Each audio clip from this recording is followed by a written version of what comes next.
శ్రీ సీతారామచంద్రస్వామి పరబ్రహ్మణ్యే నమః. ఆపదామపహత్తారం ధాతారం సర్వసంపద లోకాభిరామం శ్రీరామం భూయో భూయో నమామ్యం. భగవద్బంధులందరికీ కూడా శుభోదయం. ధనుర్మాసంలో 21 పాశురాలు అయిపోయాయి. ఇంకా 13వ తారీఖున అమ్మవారి యొక్క కళ్యాణం, శ్రీ గోదా రంగనాథ స్వామి వారి కళ్యాణ మహోత్సవం 13వ తారీఖు భోగి పండగ రోజు. చాలా భక్తి శ్రద్ధలతోటి ఈ ధనుర్మాసాన్ని భక్తులందరూ కూడా ఆచరిస్తున్నారు. చాలా సంతోషం. అయితే ఈ రోజున మనం సరే అమ్మవారి గురించి ఎలాగో చెప్పుకున్నాం. శ్రీవ్రతము, కాత్యాయని వ్రతం ఆచరించే విధానం అవి చెప్పుకున్నాం. భక్తి శ్రద్ధ అనేటువంటి విషయాన్ని ఈరోజు ప్రస్తావిద్దాం. అంటే ఏదైనా ఒక వ్రతాన్ని కానీ ఒక దీక్షని కానీ ఏ విధంగా చేయాలి, ప్రధానమైనటువంటి విషయం ఏమిటి అని మనం ఆలోచిస్తే భక్తితో చేయాలి, శ్రద్ధగా చేయాలి. ఏ పనైనా. ఏమిటి శ్రద్ధ అంటే? శ్రద్ధాయాం క్రియతే సాధ్యం. ఏదైనా సాధింపబడాలంటే, ఏ పూజైనా ఫలించాలి అంటే, ఏ వ్రతమైనా ఫలించాలంటే శ్రద్ధాయాం క్రియతే, చాలా శ్రద్ధగా చేయాలి, భక్తిగా చేయాలి. ఏమిటయ్యా భక్తి? మనోనైర్మల్యేన భక్తి. మనసులో ఏ కోరిక లేకుండా నైర్మల్యముతో, ఎటువంటి ఆలోచన లేకుండా మన యొక్క మనసును స్వామి మీదనే, లేదా మనం చేసే పూజ మీదనే, మనం కొలిచే దేవుడి మీదనే లగ్నం చేస్తే అది భక్తి. ఇక వేరే ఏ కోరిక లేదు. స్వామి నిన్ను చూడాలి, నీ యొక్క కరుణా కటాక్షాలు నా మీద ప్రసరించాలి, అదే కోరిక. అంతే. మనం ఏం చేస్తామంటే 10 కోరికలు కోరుతాం. ఏదైనా పూజ చేస్తే, వ్రతం చేస్తే, చిన్న దీపం పెడితే, చిన్న కొబ్బరికాయ కొడితే ఈ కోరికలన్నీ మన్నింపబడవు.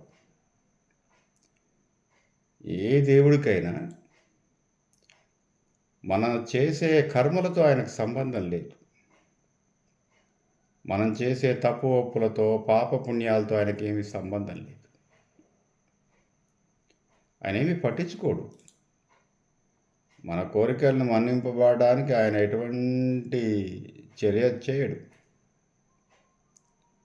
మరి ఏమిటి మార్గం? మనకు కొన్ని కోరికలు తీరాలి కదా, ఆయనే కదా.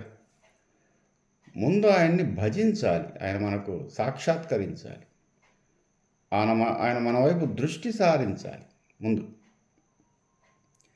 అందుకే పూర్వము మన ఋష్యాదులందరూ కూడా దేవుడా కనిపించు కనిపించు కనిపించు అనే తపస్సు చేశారు. ఇంకా వేరే ఏం లేదు. ఓం నమో నారాయణాయ, ఓం నమో నారాయణాయ, ఓం నమో నారాయణాయ, ఓం నమ శివాయ, ఓం నమ శివాయ, ఓం నమ శివాయ, శ్రీమాత్రే నమ, శ్రీమాత్రే నమ, శ్రీమాత్రే నమ. అంతే. ఏం కోరికతోని తపస్సులు ఏం చేయలే. ముందు నువ్వు కనిపించు స్వామి. కనిపించిన తర్వాత స్వామి సాక్షాత్కరించి అడిగితేనే, నరుడా ఏమి నీ కోరిక? నన్ను పిలిచావు, ఇంత శ్రద్ధగా తపస్సు చేశావు, 100 సంవత్సరాలు నన్ను భజించావు, ధ్యానించావు, నాయన నీకేం కావాలి? ఒక కోరికనే మన్నింపబడేది. 10 కోరికలు కోరిన రాక్షసులు కానీ, దేవతలు కానీ, మానవులు కానీ లేరు మన పురాణాల్లో. ఒక కోరిక చెప్పు, ఎందుకు నన్ను పిలిచావు? ముందు ఆయన సాక్షాత్కరించడం ప్రధానం, కోరిక తర్వాత. మనం చేస్తామంటే కోరికతోటి దీక్షలు చేస్తుంటాం. కోరిక ముందు పెట్టి తర్వాత దీక్ష చేస్తే ఆ కోరిక మన్నింపబడదు. ఇప్పుడు దీక్ష మనం ఏదో ధనుర్మాస దీక్ష చేస్తున్నాం. శ్రీకృష్ణ పరమాత్మలో ఐక్యం కావడానికి మాత్రమే ఆమె, వేరే ఏ కోరిక లేదు ఆమెకి. గోదాదేవికి ఒక కోరికే, స్వామి నిన్ను వివాహం చేసుకుంటాను, నీలో ఐక్యమైపోతాను, నీవే తప్ప ఇతపరం బెరుగా, నాకు వేరే మార్గమే లేదు, నిన్ను చూడటము, నిన్ను ధ్యానించడం, నీలో ఐక్యం కావటం, అదొక్కటే నా కోరిక, అంతే. ఎవరు ఏ తపస్సు చేసినా, ఏ భక్తులు ఏమి చేసినా భగవత్ సాక్షాత్కారాన్ని మాత్రమే కోరుకున్నారు. లౌకికపరమైన ఏ కోరిక కూడా కోరలేదు. అలా చేస్తే వ్రతం ఫలిస్తుంది, దీక్ష ఫలిస్తుంది. ధీ అంటే బుద్ధి, జ్ఞానం, జ్ఞానాన్ని ఆర్జించటం. ఏం జ్ఞానాన్ని ఆర్జించటం? దీక్ష అంటే భగవద్జ్ఞానాన్ని, భగవంతునికి సంబంధించిన సమాచారాన్ని, విషయాన్ని గ్రహించటం. దాన్ని ఆధ్యాత్మికత. ఆధ్యాత్మిక పరిజ్ఞానాన్ని గ్రహించటమే దీక్ష పూజలోని ఆంతర్యం. అయితే మానవ మాతృడికి ఇది సాధ్యమైన, ఏ కోరిక లేకుండా మనం భగవంతుని ధ్యానించవచ్చా? ధ్యానిస్తేనే మనం చేసే ప్రయత్నమంతా చేసి ఆ తర్వాత స్వామి నీవే తప్ప ఇతపరం బెరుగా, మన్నింపదగున్ దీనుని నన్ను మన్నించేసేయి స్వామి, ఎన్నో పొరపాట్లు చేశాను నీ పట్ల, నీవు పెట్టిన నియమాలేవి నేను ఆచరించకుండానే బతికాను. భగవంతుడు కొన్ని నియమాలతోటి మనల్ని పుట్టించాడు, మానవ నియమాలు. ఇలా జీవించు నాయన, ఇలా ఉండు, ఇలా ఉండు, ఇలా ఉంటే కృతార్థుడి అవుతావని చెప్పేసి చెప్పడం జరిగింది. కానీ ఆయన పెట్టిన నియమాలన్నీ మనం ఉల్లంఘించాం. ఇప్పుడు మనం ఏదైనా ఆఫీస్లో పనిచేస్తాం, ఆఫీసుకు కొన్ని నియమాలు ఉంటాయి కదా. నాయన 10 గంటలకు వచ్చేసేయి, 1 గంట వరకు పని చేయి, ఆ 1 గంట నుంచి 2 వరకు భోజనం చేయి, 2 తర్వాత మళ్ళీ 5 వరకు, 5కి ఏదో కాఫీ తాగు, 6కి ఇంటికి పో. నియమాలు కదా. లేదండి నాకు ఇష్టం ఉన్నట్టుగా వస్తాను, 10:30కు 11 గంటలకు వస్తాను, ఏం చేస్తాడు? తీసేస్తాడు, మనకి జీతం ఇవ్వడు. పైగా వాడి ఆగ్రహం కలుగుతుంది, యజమాని యొక్క ఆగ్రహానికి గురి అవుతాం నియమాలు ఉల్లంఘిస్తే. అట్లాగే భగవంతుడు పెట్టిన అనేక నియమాలు ఉన్నాయి. నియమాలతో జీవిస్తేనే నువ్వు కృతార్థుడు అవుతావు నాయన. కానీ అవి మనం అన్నీ ఉల్లంఘించి మళ్ళీ ఆయన్ని మోకరిల్తాం, ఆయనకు నమస్కారం చేస్తాం. నన్ను దేవుడు సరిగ్గా చూడట్లేదు, నన్ను దేవుడు సరిగ్గా చూడట్లేదు, ఎవరెవరో బాగుపడుతున్నారు, నేను బాగుపడట్లేదు. ఎందుకు బాగుపడతావు? ఏం ఆచరించావని ఆయన చెప్పినాయి, ఆయన గురించి ఏం తెలుసుకున్నావు? ఊరికే దండం పెట్టి ఒక కొబ్బరికాయ కొట్టేసి, స్వామి మా వాడికి పెళ్ళి కావాలి, మా వాడికి ఉద్యోగం రావాలి, ₹1,00,000 ఉద్యోగం, మా అమ్మ యుఎస్ వెళ్ళిపోవాలి, నేను ఒక 2 అంతస్తుల బిల్డింగ్ కట్టాలి, 4 ప్లాట్లు కొనాలి, వెంకటేశ్వర స్వామి నేను ఒక ఎకరం పొలం కొంటే నీకు తలనీలాలు ఇస్తాను. నీ తలనీలాల కోసం ఆయన నీకు 1 ఎకరం పొలం ఇవ్వాలా? ఎట్లా సాధ్యం? లౌకికపరమైన ఏ కోరిక మన్నింపబడదు. ముందు ఆయన్ని చూడాలి. నీ యొక్క చూపు, చల్లని చూపు మాకు కలిగితే చాలు స్వామి అని చేసే దీక్ష మాత్రమే ఫలిస్తుంది. ఇప్పుడు ఏదో మన వాళ్ళు ఏదో అయ్యప్ప స్వామి దీక్ష, భవానీ అమ్మ దీక్ష చేస్తారు. ఎలా చేస్తారు? నియమాలతోనే కదా. ప్రాతకాలంలో లేవాలి, అభ్యంగన స్నానం చేయాలి, దీపాన్ని పెట్టుకోవాలి, ధ్యానం చేయాలి, ఏదో చెప్పులు వేసుకోకూడదు, క్షౌరం చేసుకోకూడదు, అందరినీ మాత అని పిలవాలి, స్వామి అని పిలవాలి, సమయానికే భోజనం చేయాలి, అల్పాహారం చేయాలి, ఆ సమయంలోనే చేయాలి, సమయం దాటితే మళ్ళీ భిక్ష కూడా చేయడానికి వీలు లేదు, రోజు తలస్నానం చేయాలి, నెత్తి దూకోకూడదు. ఇవన్నీ నియమాలు ఉన్నాయి కదా. ఈ నియమాలతో చేస్తేనే కదా ఫలించేది వ్రతం. మనం ఏ నియమము ఆచరించకుండా, స్వామి గురించి తెలుసుకోకుండా, భగవంతుని యొక్క ఉనికిని తెలుసుకోకుండా చేసే ఏ పూజ అయినా వృధా అయిపోతుంది. అందుకే ముందు మనకు స్వామి కల్పించాలి. దూర్జటి కాళహస్తీశ్వర శతకంలో ఈ భక్తి ఎలా ఉండాలి అనే గురించి ఒక పద్యం చెప్తాడు. అడుగన్బోనిక అన్యమార్గరదులన్ ప్రాణాహనోత్సాహి అయి, అన్యమార్గరతులను అడగన్బోను, నీవు తప్ప వేరే మార్గం లేదు, అన్యమార్గం నాకు లేదు. ప్రాణాహనోత్సాహినై, ఈ తుచ్చమైన ప్రాణాన్ని నిలబెట్టుకోవడం కోసం అన్యమార్గాన్ని అవలంబించను స్వామి. నాకు ఈ ప్రాణం మీద ఆశ లేదు, ఈ శరీరం మీద ఆశ లేదు, నీవు మాత్రమే నాకు ముఖ్యం అని చెబుతూ, నీ పాదసేవ చేసినటువంటి భక్తుల్ని మాత్రమే అడుగుతాను. ఏమైనా అడిగితే భగవద్భక్తుల్ని మాత్రమే ఇంకేమైనా అడుగుతాను తప్ప అన్యుల్ని అడగను. అందుకే భృత్య పరిచారిక భృత్య, నీ భృత్యుడికి వాడి పరిచారకుడికి వాడి భృత్యుడికి కూడా సేవ చేస్తాను తప్ప, అది కూడా నీ సేవనే భావిస్తాను తప్ప అన్య మార్గాలను అవలంబించను. మన ఇష్టదైవం ఏదైతే ఉందో ఆ ఇష్టదైవాన్ని, కులదైవాన్ని మాత్రమే మనం భజించాలి, ధ్యానించాలి. మనోనైర్మల్యన ఏ కోరిక లేదు స్వామి, నీ యొక్క చూపు ప్రసరమైతే చాలు నా మీద, నువ్వు నన్ను చూస్తే చాలు ఒకసారి.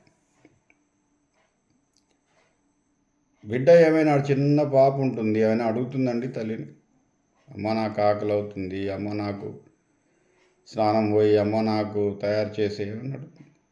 తల్లి చూసుకుంటుంది అంతే. తల్లి చూపు ప్రసరిస్తే చాలు బిడ్డ సంతోషంగా ఉంటాడు. ఆయా సమయాల్లో వాడికి కావాల్సినది కూడా ఇచ్చేస్తూనే ఉంటుంది. అట్లాగే భగవంతుడు అలా ఇచ్చేస్తాడు, నీకు కావలసినవన్నీ కూడా ఇచ్చేస్తాడు. మనం చేయవలసిన పని ఏమిటంటే ఆయన్ని భజించడం, ఆయన ధ్యానించడం. అలా చేస్తే ఏ కోరికైనా మన్నింపబడుతుంది. అపనమ్మకంతో ఏ పని చేయడానికి లేదు. భక్తి శ్రద్ధ అనేది అపనమ్మకంతో రాదు. కోరిక మీదనే ధ్యాస ఉంటుంది, నమ్మకం లేకపోతే. ఏదో నమస్కారం చేస్తాడు, వెంకటేశ్వర స్వామిని నమస్కారం చేస్తాడు, కానీ కోరిక మీద ధ్యాస ఉంటుంది, భగవంతుడి ఉనికి మీద ఉండదు. ఈ కోరిక తీరితే స్వామి నీ కొండకొస్తాను, ఈ కోరిక తీరితే పొర్లు దండాలు చేస్తాను, ఈ నా ఇల్లు పూర్తయిపోతే నీ కళ్యాణం చేయిస్తాను, లేదా మా అబ్బాయికి పెళ్ళైతే నీకు తోమాల సేవ చేయిస్తాను. అవేవి ఆలకించబడవు. లౌకికపరమైన ఏ కోరికతో స్వామికి సంబంధం లేదు. కేవలం ఆయన పాదాలని మాత్రమే ఆశ్రయించినట్టయితే, నీ పాద సేవ మాత్రమే నాకు పరమ అవధి అని చెప్పేసి కనుక అన్నట్టయితే అప్పుడు మాత్రమే స్వామి, అది కూడా నమ్మకంతో, పూర్తి విశ్వాసంతో, నీవున్నావు. అందుకే గజేంద్ర మోక్షంలో కలడందరూ దీనులయడ, ఉన్నాడని చెప్పేసి అంటూ ఉంటారు. కలడు వాడు కలడో లేడు, కలడు అని చెప్తారు, ఉన్నాడా లేడా. అట్లా అపనమ్మకంతో కనుక ఉన్నట్టయితే స్వామి రాలే. పోరాటం చేసి చివరకు చేతులు ఎత్తేసింది గజేంద్రుడు. అప్పుడు వచ్చేశాడు. అలవైకుంఠపురంబులో నగరిలో ఆమూల సౌధంబుదాపల మందార వనాంతరామృత సరప్రాంతేందు కాంతోపలోత్పల పర్యంకర మా వినోదియకు నాపన్న ప్రసన్నుండు విక్వల నాగేంద్రము పాహి అన కొయ్యాలించి సంభ్రామి. పాహి మాం దేవా పాహిమా, నాకు వేరే మార్గమే లేదుగా. అప్పుడు వచ్చేశాడు. అప్పుడు మాత్రమే వస్తాడు భగవంతుడు. పూర్తి విశ్వాసముతో మాత్రమే, నీవు తప్ప లేదు అని చెప్పేసి విశ్వాసం కలిగితే అది కూడా మనోనైర్మల్యంతో. ఏ కోరిక లేదు స్వామి, ఈ తుచ్చమైనటువంటి శారీరక సుఖాలు కానీ, ఈ ప్రాణం కూడా నాకు అక్కర్లేదు, నీవు కనిపిస్తే చాలు, నీ దయ ఉంటే చాలు కనుక అన్నట్టయితే. ఎందుకంటే ఈ ప్రాణం ఎప్పుడైనా పోయేది. పుట్టగానే గాడ్ సైన్ చేసేసాడు, వెళ్ళిపోతాం ఎట్లయినా. ఈ మధ్య ఉన్న సమయాన్ని మాత్రమే భగవత్ పాదసేవలో గనక మనం ఉన్నట్టయితే అప్పుడు మాత్రమే మోక్ష సాధకులు అవుతారు.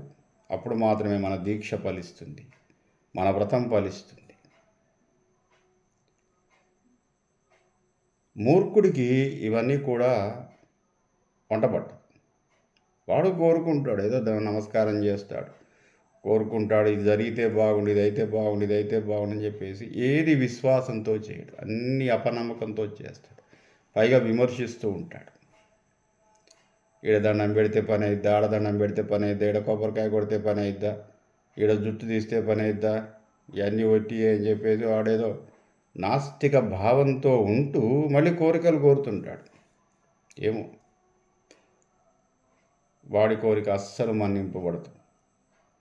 వాడికి ఎవడు చెప్పినా కానీ వినడు. భగవంతుడికి సంబంధించిన కనీస స్పృహ వాడికి రాదు. అజ్ఞ సుఖమారాధ్య సుఖతరమారాధ్యతే విశేషజ్ఞ జ్ఞానలవ దుర్విదగ్ధం బ్రహ్మాపి నరం నరంజయతి. బ్రహ్మదేవుడు చెప్పినా కానీ వాడికి అర్థం కాదు భగవంతుడి గురించి. లేదా భగవంతుడు సాక్షాత్కరించి ఒరే నేను ఇదిరా బాబు అని చెప్పిన వాడు వినడు. ఎవరు చెప్పినా అర్థం కాని మూర్ఖత్వం వాళ్ళలో ఉంటుంది. కాబట్టి భగవంతుడు వాడిని అస్సలు కూడా క్షమించడు, సహించడు. తన కోసం మాత్రమే జీవించే జీవుల్ని మాత్రమే ఆయన దర్శిస్తాడు, చూస్తాడు. అది కూడా ఏ కోరిక లేకుండా మాత్రమే. స్వామి ధర్మార్థ కామమోక్షేషు వైచక్షణ్యం కళాశుచ. ఈ యొక్క జీవితానికి ఏమిటయ్యా పరమార్థం అంటే ధర్మార్థ కామ మోక్షాలకు సంబంధించినటువంటి విషయాల్లో నేను నిమగ్నమై ఉన్నాను స్వామి. కాబట్టి నువ్వు నాకు సాక్షాత్కరించు, నన్ను చూడు ఒక్కసారి, అంతే. నీవున్నావని విశ్వాసంతో ఉన్నాను, నమ్మకంతో ఉన్నాను. నాకు ఎటువంటి అపనమ్మకం లేదు నీ మీద. నీ ఉనికి ఉంది, నీ వల్ల మాత్రమే నేను జీవిస్తున్నాను. ఈ జీవాత్మని పరమాత్మలో ఐక్యం చేయి అని చేసేదే భక్తి, లేదా వ్రతం, లేదా పూజ, ఇంకేదైనా కావచ్చు. అట్లాగే మన ఆండాళ అమ్మవారు గోదాదేవి 30 రోజులుగా దీక్షతో జ్ఞానాన్ని గ్రహిస్తూ భగవంతునికి సంబంధించిన ఆయనకు సంబంధించినటువంటి ప్రతి లీలా విశేషాన్ని అనుభూతి చెందుతూ చేసినటువంటి కాత్యాయని వ్రతం ఆమెకి ఫలించి 30వ రోజున భోగి పండగ నాడు ఆవిడ రంగనాథ స్వామిలో ఐక్యమైపోయింది. ఆ విధంగా చేసే ఏ దీక్ష అయినా తప్పకుండా ఫలిస్తుంది. కాబట్టి భక్తులందరూ కూడా ఈ ధర్మాస వ్రతంలో ఇంకొక వారం రోజుల్లో మనం ఈ వ్రతాన్ని ముగించుకుంటాం. 13వ తారీఖు రోజున అమ్మవారి యొక్క కళ్యాణంతో మనకి ధనుర్మాసం పూర్తి అవుతుంది. ధనుర్మాసాన్ని ఆచరించే ప్రతి భక్తులకు కూడా వారి వారి కోరిక మన్నింపబడాలని. కోరిక అంటే లౌకికమైన కోరికలు కాదు, ఆధ్యాత్మిక కోరికలు మాత్రమే మన్నింపబడతాయి. కాబట్టి అట్టి కోరికలన్నీ కూడా తీర్చుకొని భగవత్ సాక్షాత్కారాన్ని పొంది ఆయన యొక్క అనుగ్రహానికి పాత్రులై చెప్పేసి అమ్మవారి యొక్క కరుణకు పాత్రులై మనం విజయవంతంగా మన యొక్క జీవితాన్ని మోక్ష పర్యంతము కూడా సాధుభావంతో, సంస్కరణ భావంతో, అనేక రకాలైనటువంటి ఒత్తిళ్ల నుంచి, మనోవికారాల నుంచి స్థితప్రజ్ఞత సాధించి కృతకృత్యులు కావాలని చెప్పేసి మనసా వాచా కర్మణ కోరుకుంటుంది. స్వస్తి.